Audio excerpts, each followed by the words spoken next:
Scott, maybe just a quick question for housekeeping. Dylan and Mark just simply.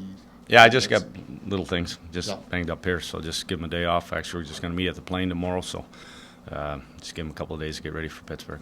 Yeah.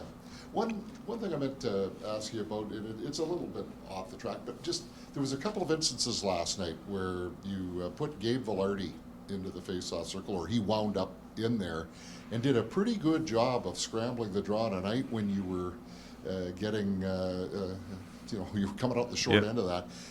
Is there, and Adam's had some tough nights recently where he's had to be used a lot. Are you looking for multiple type of options in those situations? Yeah, that wasn't so much me. That was more Scheif. I think that 2 games in a row, you're back-to-back, and lots of times he was seeing Barkov. There was times it was Bennett. Florida's a good face-off team. I think you just wanted to kind of switch them up here, sometimes throw a different wrinkle.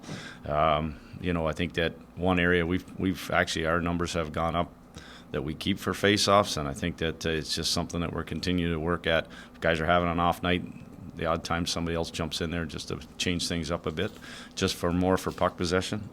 So I think that had more to do with Gabe and Scheif just kind of looking at it and giving another look, somebody else jumping in there. One more instance of the game, and I think I'm pretty correct on this. Usually you go with the Lowry line after a power play goal is scored, but I think there was the one instance last night where I believe the fourth line came out. Was that just evidence of how good of a night they were playing, or is that something you want to keep in your hip pocket? A little bit of both. I've kind of done it sometimes. It was, I think I mentioned last night, the Bennett line, who doesn't kill penalties with Tkachuk and Verhaeghe. They were kind of coming out after those, and I knew that Barkov was coming again, probably 2 shifts later, so it had more to do with I wanted to wait on Lau for that kind of matchup. And like I said, I thought with Coop's line there, I thought they were real good last night. They did a great job defending quick in our end of the rink, and then doing the right things offensively. They got some real good zone time against some of the top lines, and that certainly goes a long way to to build their confidence, and obviously me having confidence in them as well. What's your understanding of what was wrong with Neil Pionk's hip check? I'm from the '80s, so I remember coming to training camp and coming across the middle, and some of our veteran players telling me you cannot do that, because you're going to get knocked into the next field or left field there, and that happened all the time. But it's different now. I think they call it clipping, so it's a different rule. It's a different way of going about it. It was a lot of emotion in that period the other night in the third period, and it was happy that the player came back a shift later. He didn't miss a shift. So at the end of the day, that's real close to being a real clean hit for me. So. Might be a thing of the past, the hip check, if they don't want that anymore. Yeah. No comment. Switching gears, guys, we're talking about the lessons you can maybe put away and pull out in April for a back-to-back set of games like that. Expand on that. What do you see there? Yeah, I mean, I know what you're talking about. I mean, that happens in playoffs. You have a bad game, and you got to put it behind you and go on and how you play the next one. And it was great that we got to be against the Stanley Cup champions, and to have be fortunate enough to play them after a not so great game, and just in the fact of how we went out and went after them and got back to playing jet hockey, playing our game, and I think that helped us to kind of get the upper hand. And I've said all along that we play these games, we grow calluses, our skin gets thicker, and it's all being pushed towards what happens when if we get in the playoffs. That's what we're building towards. That's why we're not over the top here. We're extremely happy and excited about what we've done so far. But at the end of the day, this is a long year, and we haven't even got the 20-game mark yet. And there's still lots to grow here to get ourselves for that time of year to play that kind of hockey. And what is it about losses that can snowball? And you guys nipped it in the bud at 2, but what's the force you're working against to prevent a streak? Yeah, I mean, it's sometimes you get away, you have success. Maybe you play a couple opponents that play a different wide open style, and then you run into 2 teams that give you nothing through the middle of the ice and force you to work to gain zones. Sometimes it's just situations where you're not at your best, and I just think that we got a chance to reset. We knew that if we were going to come out and play a soft game or a same kind of game against Florida again, it was going to have the same kind of results. And I just love the fact that I'll throw this first and foremost at our leadership and our top players. They were our top players. To me, that was so evident last game. We went to Florida.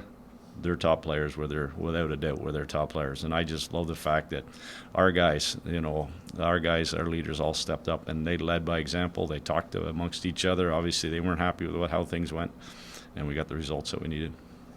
And just to pick up on that, Scott, like you've been around this team now, this is your third season. There's been 2-game losing streaks in the past. Did you get a sense that this one was viewed maybe a little differently than some others? Not that anyone's ever happy after 2, but and maybe that just speaks to the internal expectations and the culture and all that's being built around this group?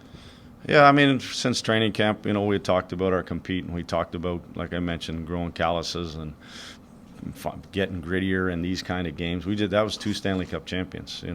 Not too long ago, the Tampa had won a couple, and they're still elite. And those were 2 teams that that know how to win hockey games and do things the right way. They weren't going to let us play our game, and we just felt that we learned some things from both those games, and we did not want that to continue on, and we had to get back to how we play. And I really liked we were so much faster. That the big thing for me is that we were so much faster last night than maybe what we were on those other 2 games. Longest road trip of the season on deck here, and I guess the mantra sort of taking it one day at a time really applies, right? You can't get lost kind of looking at the big picture because it can maybe almost be overwhelming with what you've got on tap here. Yeah, I mean, crossing 3 different time zones and kind of it's going to be a busy one, but we can only worry about Pittsburgh. And I know you guys don't want to hear, but that's really that's where this group has been really good. As much as we enjoyed that game last night, we can still talk about it today. Now we're moving on, and once we get down to Pittsburgh, it's all about new business. Against a team there that's trying to find their way, we got to go in there and make sure that we're just as good as we were last night. Last one from me, but I imagine coaching's about relationships. Do you find yourself having chats with guys like Dylan Coughlin and David Gustafson just to obviously encouraging them to stay ready and keep their chin up? I'm sure there's an understanding why it's hard to get into a lineup that's healthy and also successful. Yeah, you have to. You have to make sure that everybody's a part of it, and as much as I say, I need to get them in the lineup. Sometimes it's, whatever. It's just we're kind of looking at things. We're doing a lot of good things right now, and it's. I certainly don't want this to continue, but I do have to continue to have conversations with those guys, and I do. They know where they stand and how we go about things, and I love the fact that they're both upbeat guys. They practice hard, and they do the extra work that they have to do. I wonder what you talked about the video sessions that led into that game, and even the way that the power play has changed over under new direction, and the in-game changes that you guys are making says about how coachable this team is.